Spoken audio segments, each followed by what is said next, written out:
ಸಿರುಗುಪ್ಪ ನಗರದ ತಾಲೂಕಾ ಸಾರ್ವಜನಿಕ ಆಸ್ಪತ್ರೆಯಲ್ಲಿ ಜಿಲ್ಲಾಡಳಿತ, ಜಿಲ್ಲಾ ಪಂಚಾಯಿತಿ ಮತ್ತು ಆರೋಗ್ಯ ಮತ್ತು ಕುಟುಂಬ ಕಲ್ಯಾಣ ಇಲಾಖೆ, ಜಿಲ್ಲಾ ಸರ್ವೇಕ್ಷಣಾ ಘಟಕ, ಜಿಲ್ಲಾ ಅಸಾಂಕ್ರಾಮಿಕ ರೋಗಗಳ ನಿಯಂತ್ರಣ ಕೋಶ, ತಾಲೂಕಾ ಆರೋಗ್ಯಾಧಿಕಾರಿಗಳ ಕಚೇರಿಗಳ ಸಹಯೋಗದಲ್ಲಿ ನಡೆದ ವಿಶ್ವ ಕ್ಯಾನ್ಸರ್ ದಿನದ ನಿಮಿತ್ತ ಜನಜಾಗೃತಿಯ ಜಾಥಾ ಕಾರ್ಯಕ್ರಮಕ್ಕೆ ಮುಖ್ಯ ವೈದ್ಯಾಧಿಕಾರಿ ಡಾಕ್ಟರ್ ವಿವೇಕಾನಂದ ಅವರು ಚಾಲನೆಯನ್ನು ನೀಡಿ ಮಾತನಾಡಿದ್ದಾರೆ.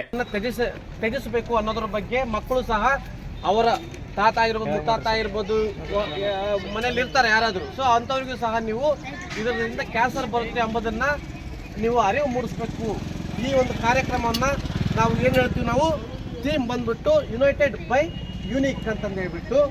ಸೊ ಈ ಒಂದು ಕಾರ್ಯಕ್ರಮದ ನಮ್ಮ ಕರ್ನಾಟಕ ಸರ್ಕಾರ ಮತ್ತು ಆರೋಗ್ಯ ಮತ್ತು ಕುಟುಂಬ ಕಲ್ಯಾಣ ಇಲಾಖೆ, ಜಿಲ್ಲಾ ಪಂಚಾಯತ್ ಬಳ್ಳಾರಿ ಮತ್ತು ತಾಲೂಕು ಪಂಚಾಯತ್ ಎಲ್ಲ ತಾಲೂಕು ಆಡಳಿತ ಎಲ್ಲರೂ ಸೇರಿ ನಾವು ಮತ್ತು ತಾಲೂಕು ಆರೋಗ್ಯಾಧಿಕಾರಿಗಳ ಕಚೇರಿ ಎಲ್ಲರೂ ಸೇರಿ ನಾವು ಈ ಕಾರ್ಯಕ್ರಮನ ಮಾಡ್ತಾ ಇದ್ದೀವಿ. ಜಾಥಾ ಮಾಡಿದ್ದಕ್ಕೋಸ್ಕರ ಪ್ರತಿಯೊಂದು ಮಗುವಿಗೂ ಮತ್ತು ನಮ್ಮ ಎಲ್ಲ ಶಾಲಾ ಶಿಕ್ಷಕ BO ಆಫೀಸ್ ಕಡೆಯವರಿಗೂ ಮತ್ತು ಎಲ್ಲ ನಮ್ಮ ಮಕ್ಕಳಿಗೆ ನಾವು ತಾಲೂಕಾ ಸಾರ್ವಜನಿಕ ಆಸ್ಪತ್ರೆಯಿಂದ ಮಹಾತ್ಮ ಗಾಂಧೀಜಿ ವೃತ್ತದವರೆಗೆ ನಡೆದ ಕ್ಯಾನ್ಸರ್ ಜಾಗೃತಿ ಜಾಥಾ ನಡೆಸಲಾಗಿದ್ದು, ಇದೇ ವೇಳೆ ವೈದ್ಯರಾದ doctor Nagaraj, doctor Pavan Kumar, doctor Irfan, doctor Anil Kumar ಸೇರಿದಂತೆ ಇತರರು ಹಾಜರಿದ್ದರು.